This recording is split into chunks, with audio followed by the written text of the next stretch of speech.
Hey guys, What's happening? my name's Afreen and we're here for another AYP interview. Joining me will be just Sara and we'll be interviewing the one and only Britain's Got Talent Golden Buzzer Nabil. Yay!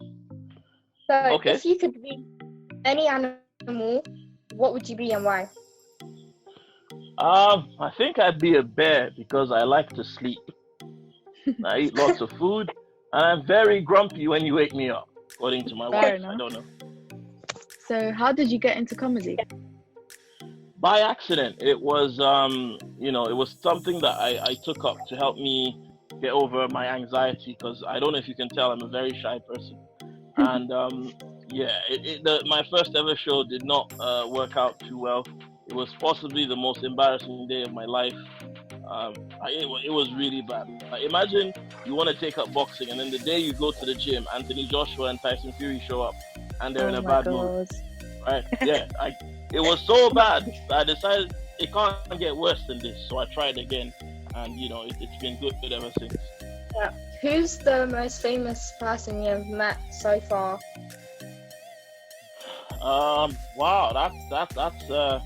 I've met quite a lot of famous people. I don't know. It depends on with who. Like I've met Jeremy Corbyn.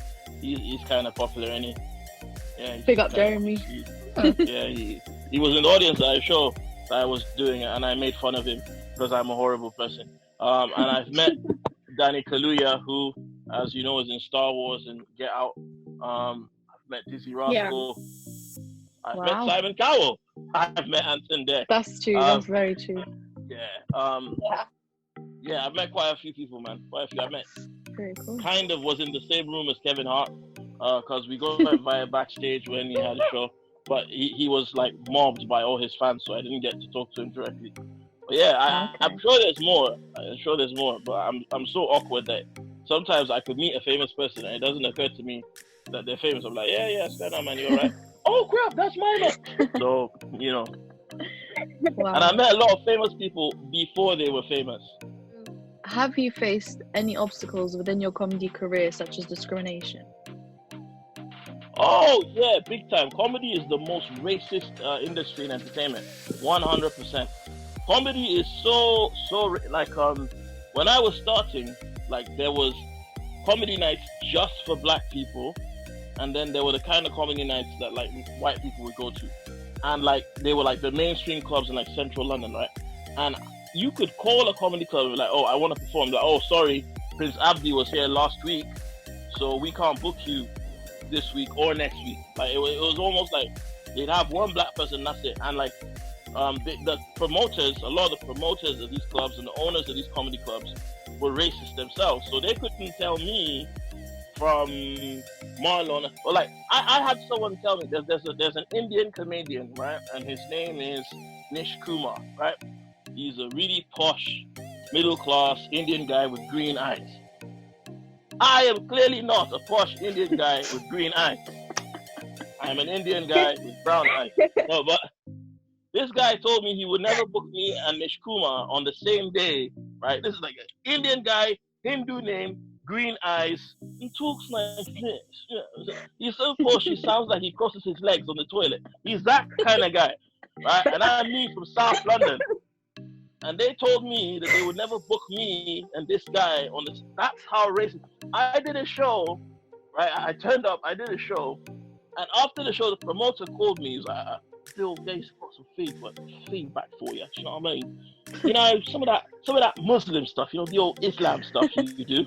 I said, what, you mean like being a Muslim? No, just that, some members of my audience were a bit uncomfortable. I said, who? He said, well, the more UKIP members of my audience. I said, bro, if they're from UKIP, me breathing probably makes them uncomfortable. Like, no, they're not racist. They're not racist. You know what I mean? They're not racist. I'm like, but they're in UKIP. Like, how much more racist do you have to be? That's like being in jail for murder. I'm not violent. I'm just a bit savvy. You know what I mean? So that's how racist. That's one obstacle. Then there's the obstacle of being a Muslim. So a lot of the time I would get bookings at places that I didn't feel comfortable performing in, or like I'm quite headstrong. So like I would turn up at an event and I'm proud to be a Muslim, right? So I would turn up and I would do material talking about my experience. I'm not going to talk about things that don't involve me. And for them, it always works for me. But there's always one person in the audience that gets offended. So I've had Islamophobes try to heckle me. That never works out well for them. I had a show where an angry Israeli soldier approached me afterwards. That was funny. Yeah, and then I get attacked by Muslims too.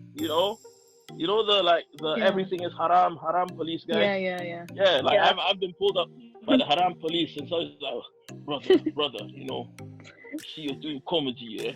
It's haram. I'm like, bro, how do you know who I am if you're so holy? I had this guy come to me, brother, you see the comedy, yeah.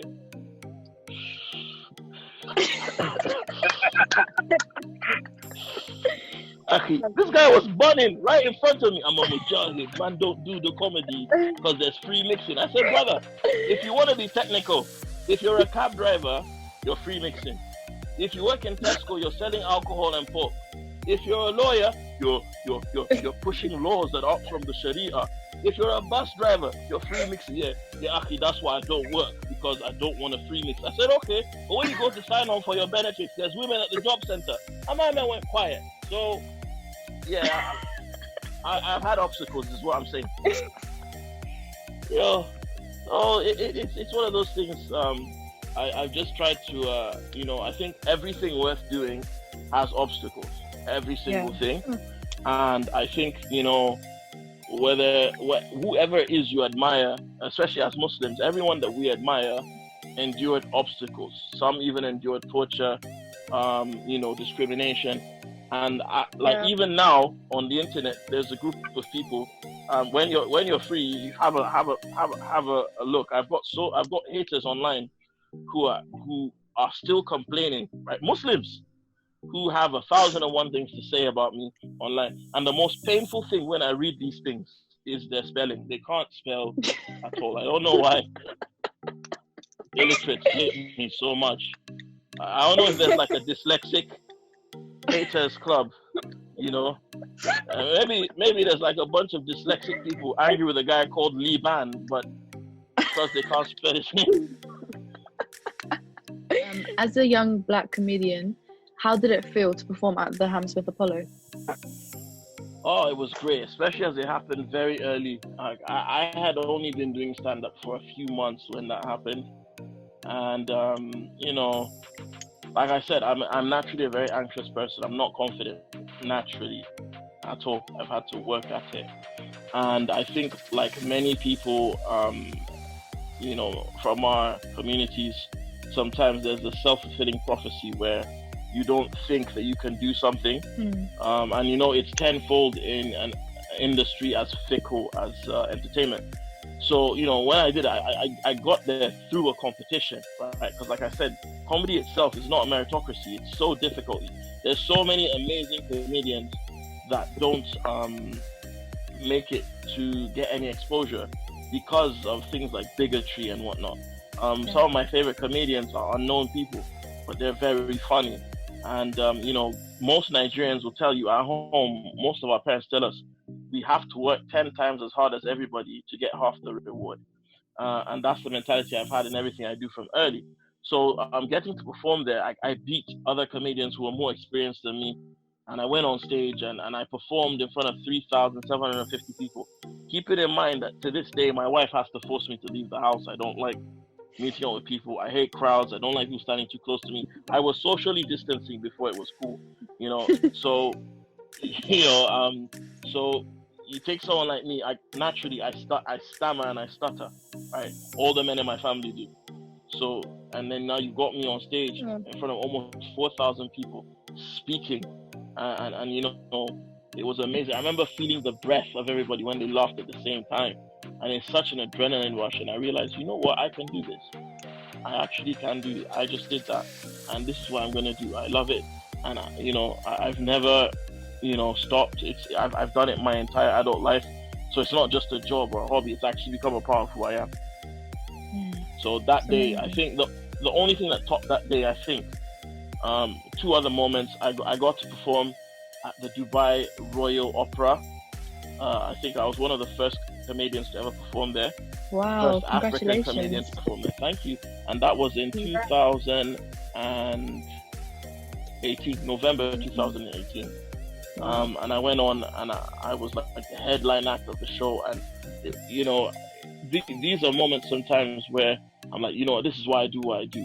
And only after that, the only thing that could top it was my golden buzzer. You know, that was, I mean, you saw my reaction. Yeah. You know, so that was, you know, that's a great moment, and I'm glad that it's captured. No one can ever take that from me. I don't know if I'm going to make it into the final. I mean, inshallah I will. Who knows? I might even win. How crazy would that be? But I mean, even that, like, I can show my kids, oh, look what that did. This, you know, these things are like landmark moments, I think, in my career. I think this is like the third part of my career, and I think that really was an amazing moment. That made me sure that what I was doing was the right thing. Are there any jokes that have gotten you in trouble before? Yes. I'm not going to do them. I don't know what I mean. A whole bunch of jokes. I remember when I first started out, I had a joke that I used to do. A stupid joke. I had this joke I used to do when I started out, and I said, you know, people always complain about how there's so many reoffenders in England. So people come out of prison and reoffend. And I said, look, man, the reason you have so many reoffenders is because in your prisons you have PlayStation. Where I'm from, we just have amputation. And then I said, so we don't have reoffenders, we just have left-handers. So we don't even need to fill out like a criminal background check.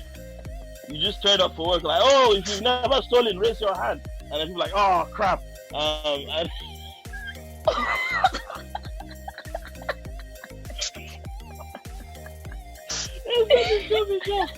the thing is, it was true because I'm from the north of Nigeria where there's like some semblance of Sharia law. I had this other joke I used to do about Israel and Palestine, which I will not do now. Okay. But I did that, and I had another joke I did as well about Islamophobia that really used to upset people that were right wing, right, like really right wing people. And I did the show one time.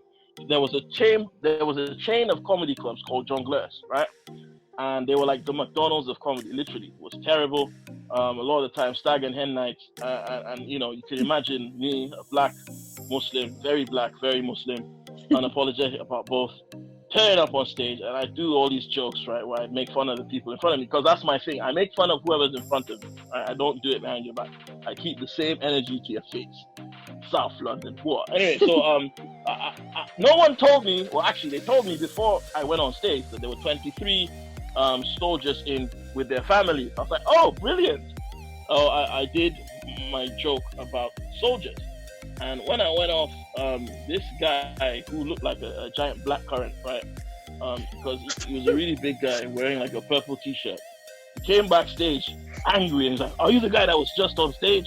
And I wanted to say, no, that was the other black guy. But there weren't any other black guys. So, like, I just showed you how racist he was. Like, he just saw me, but he wasn't even sure if I was me. Like, bro, who else could I be? The shadow? Like, who else? It was like, oh, I'm a soldier, and I'm really offended by what you said. And I said, oh, okay. So, he's like, well, I fought for your freedom. I fought for your rights. I said, you fought for my rights. I said, would that include the right to freedom of speech? He said, yes. I said, well, that means you fought for my right to take the piss out of you fighting for my right. And obviously, you had like a little meltdown thing there.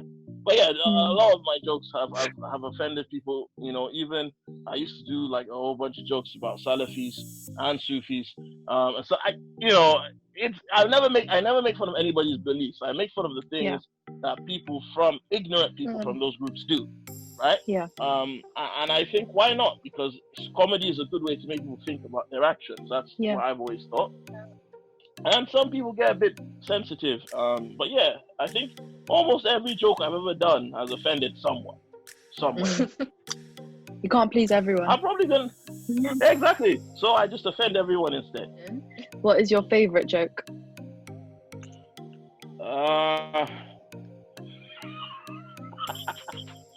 I don't have to tell it, but I think my favorite joke. It's hard because I've done a lot of one. Like I like every joke that I tell, um, but my favorite, I think the best, like, cause my stand up is more like stories and bits with lots of jokes in between. I Yeah. think my best, no, not best, but my favorite because it was the first really strong thing that I came up with. I had a thing about almost marrying a Jamaican uh, girl, and I had like a whole thing about her dad, who was this crazy Rasta man, and he was a character I used to do, and that I think that was the first really strong character I had, and I kind of wish I developed it more because I've seen someone else do something similar, and it still makes me laugh, you know. But like I had, it was just this really angry Rasta man that, yeah, that had, yeah, it was. I think that was. I mean, is that my favorite? It's either that or I don't know, man. That's a really tough question. You think that would be an easy question? Um, I tell you my least favorite joke. Go My ahead. least favorite joke because too many people like it. Is like it's a joke I used to do because like my wife's Asian, right? My wife's South Asian, and people always used to say because like a lot of people say that I'm racist apparently, because I speak out against the racism that Black Muslims receive in the wider Muslim community, particularly from South Asians, which here in the UK is our experience, unfortunately. Now, I used to talk about these things, and I remember one time someone wrote online in a thread that, oh, he's racist. The only reason he married a Pakistani woman is just so he could annoy us. And I read that. I was like, you know what? I like that. So I developed a whole bit on stage where I come on stage and I actually say, I hate Pakistanis. The only reason I married one of you is piss off the rest of you. And I then go in to do a whole bunch of jokes about my in-laws, right? And it worked very, very well. But the thing is, the joke worked too well because I went on tour. And we went through places like Bradford and Birmingham and Luton, right? And after we went through those layers of Jahannam, we, when those places are terrible, like that's just gentrified hellfire right there, man. Those places are vile, But anyway, we went through all those places, and then when I got home from tour, so we did 25 cities, I think. When I got home from tour, the number one search on the internet for my name was my wife, Nabil Abdul Rashid's wife, because a bunch of butthurt racists wanted to find pictures of what my wife looked like. So they went online to try and find pictures of my wife. Because as you know, racists tend to be misogynistic too, right? You'll never find like a really racist person that has respectful views towards women. It doesn't work that way. So a lot of the time, my biggest allies have actually been sisters because they understand what racism is like because they deal with sexism, right? So anyway, what's funny is these guys went online and searched up pictures of my wife, and then loads of different women's pictures come up.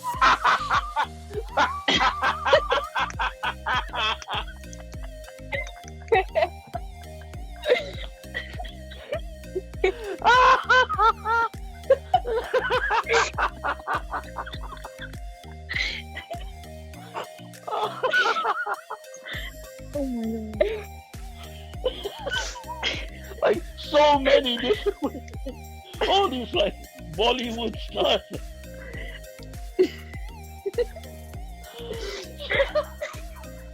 Okay, what's the key to writing a good joke? Oh, now different comedians have different methods and beliefs about jokes. I mean, the thing is, it depends on what, because stand-up comedy is actually very complicated. It just looks easy when you get good at it. But the best way to see how difficult comedy is to watch a bad comedian. Oh, you learn so much when you see a bad comedian struggling. To be honest, I prefer watching bad comedy. I like watching comedians die on stage and get no laughs and get booed off because it reminds you what could happen. But I would say the typical rule most comedians will tell you is a joke has to have a beginning, a middle, and an end. The beginning would be the premise or what, like the theme of the joke. The middle will probably be like the build up or the story, and the end will be the punchline to the joke, right? So they call it in comedy, we call it the rule of three. But generally, to be a comedian and write jokes and whatnot, you have to decide what kind of comedy you want to do. And I think it's best to do stuff that's natural to you, that's from your experience, right? Like, I could never do comedy about what it's like to be a Filipino woman, because I'm not a Filipino woman anymore. And I think, so there you go. Beginning, middle, punchline. Yeah. And so, that's how a joke should be structured. But like, in truth, yeah, your experiences, if you talk about stuff that's personal to you, even people who don't necessarily agree with you, or people who don't people who aren't like you in any way, can still watch you and laugh. So case in point, for my audition on Britain's Got Talent, I think, like, yeah, there were some Muslims in the audience, but the majority of the audience were non-Muslims. They certainly were not African, and they certainly were not from Croydon. But because of how genuine I was to my experience, they felt like I was letting them in and laughing, and I think that's very important. I think, we all, especially as Africans, and Asians and Arabs, we all come from cultures of poetry and storytelling. And stand-up comedy really and truly is no different from that. If you can get people to listen to you and have an interest in what you're saying, you can make them laugh. And the easiest way to get someone interested in what you're saying is to speak genuinely from your heart about your experiences, so it all comes down to being genuine. I think what works for me is that you're laughing because you know what I'm saying is true. It's the truth. It's what happened. And if you think about it, my comedy is actually very, very dark. It's about very, very horrible things, but you laugh anyway. One of my favorite comedians that does is the guy called Bill Burr. You should check him out, but don't watch it loud if your parents are nearby. It's swearing. Who would you like to work with in the future?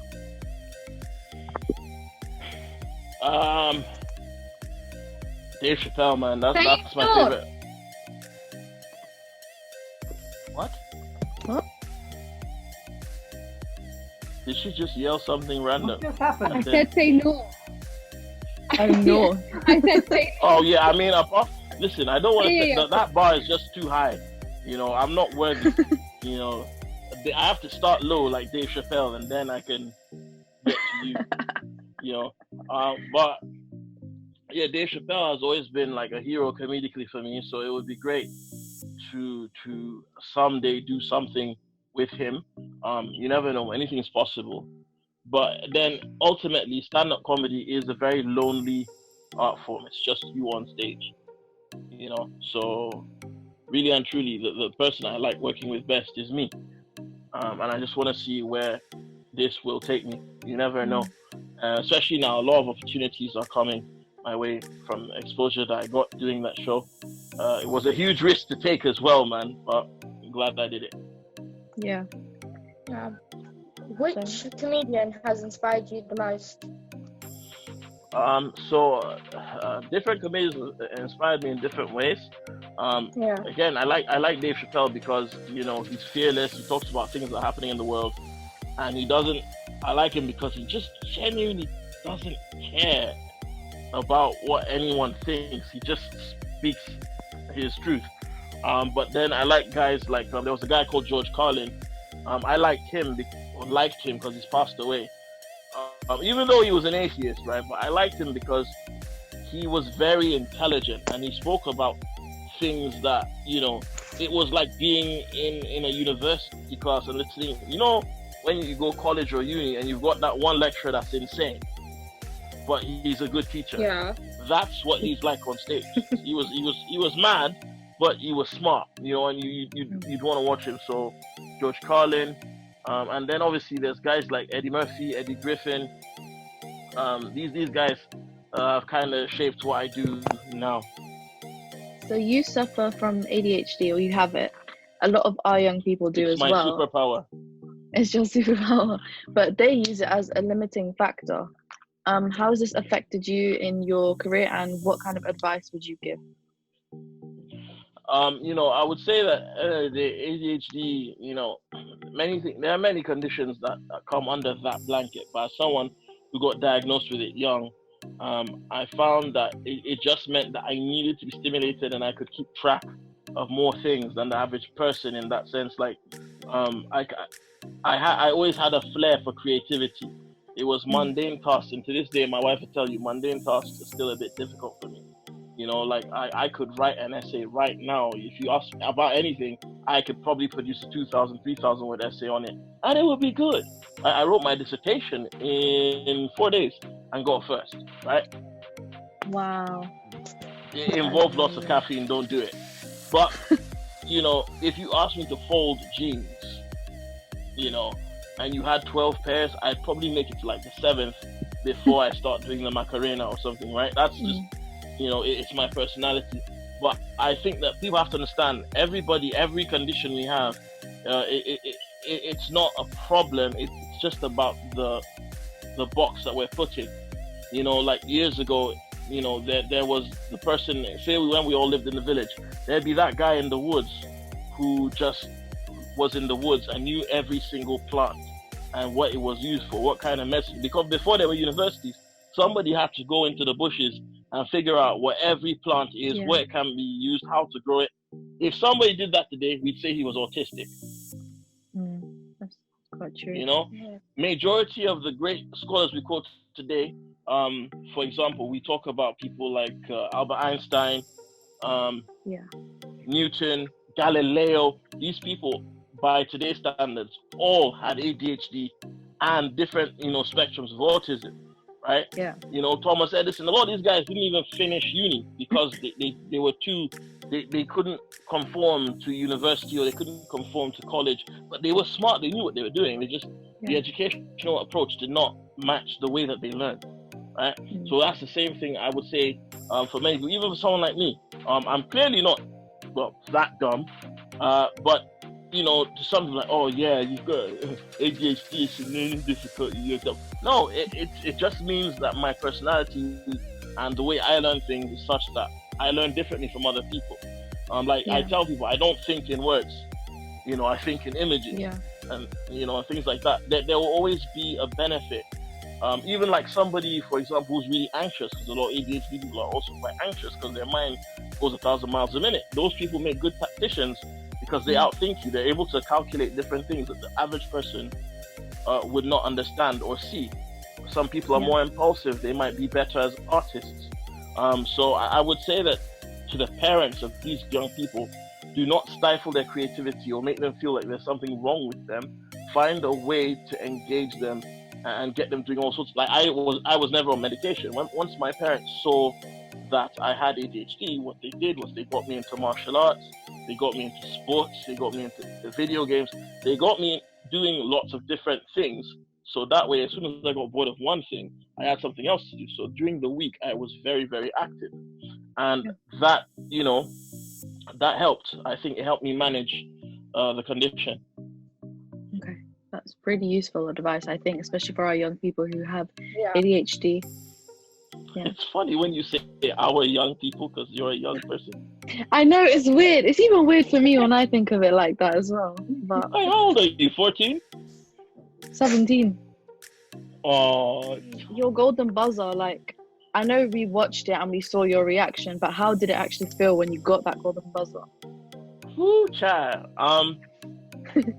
So, like I said, I told you about some of the struggles that I've gone through career-wise to do stand-up, right? So, like in comedy, we have a lot of competitions, comedy competitions, where you perform in front of a panel of judges and there's an audience, but only the judges decides who goes through. Sorry, I had a bit too much fizzy thing earlier. Now, the thing is, I've done many of these competitions where I was clearly the best on the night, but I wasn't put through. I've shot so many pilots for TV, right? And nothing came out of it. I've gone for so many auditions and nothing came out of it. And I've worked really hard for a long time. Yeah. And because I thought about that. I've been doing this for 11 years, right? So my entire adult life. And finally, I got given a platform. Because, like, you know, the way it worked as well, when I was going on stage, like I told you, I have a lot of haters as well. I was thinking, if I flop, you know, my anxiety, I went on stage with only about 3 hours of sleep, 4 hours of sleep. We turned up there early in the morning. I didn't get on stage till like 9:45. You know, I've been there since, you know, like 10, 11, right? Been awake since like, you know, 4, 5 o'clock in the morning. Zero sleep. I was tired, I was thirsty, I was dehydrated, I was worried. And I thought, if I flop, these people who hate me will have every ammunition they need. This might end my career. Because it's not like I didn't have a career. I had a career and I was doing okay. But I was taking a risk. Doing the show. And you know, that red buzzer as well, that it penetrates, you feel it. You know what I mean? Like, someone told me they were in the toilet when someone got a red buzzer and the toilet vibrated. Like, it's really powerful, you know? And I went on after a magician, you know, and I went on after like so many people who I thought, wow, that was amazing. So when I went on stage and like my mom called just before, and things, a lot of strange things happened. Like a day before I did my audition, I performed at a comedy club and somebody came up to me and said, I want to take a picture with you because I think that you're going to be famous soon. Then somebody else came up to me and said, you should go on Britain's Got Talent. I think you do well. And the week before that, someone else told me, yeah, you should do Britain's Got Talent, you win. Wow. Right? So, you know, my mom called, she said, look, I made dua for you. When you leave that place, you'll be more than you were when you went. And I was like, what? Okay. And I was terrified. My mom said that, you know, she prayed that God takes control when I step on stage. I was terrified. I was shaky. As soon as my foot touched the stage, I just felt this kind of calm come through me. And when I performed, like, you don't actually see the whole performance. I was on stage for about 10 minutes. It was like I got like 2 or 3 standing ovations. I had to make them sit down so I could finish. Oh, wow. But they have to cut it down to make the time fit for the program. But I did 10 times better than it looked, right? So after doing that, you know, when it was left to the judges, you know, 11 years of disappointment and frustration. When Alicia hit the buzzer, right, you don't see it, but I was doing the Millie Rock when people were saying best go first. I was doing the Millie Rock. You know what I mean? Like, yeah, I was just trying to shake off the nerves I had. And I didn't see her hit the buzzer. When she hit the buzzer, you see me turn around because it goes, right? And I turn around and on stage, the X behind you looks red, not gold. So I was like, what? They just buzzed me off after I just did that? And I was like, oh, this is every single time I do something, people always trying to cheat me. In my head, I'd already started swearing at them.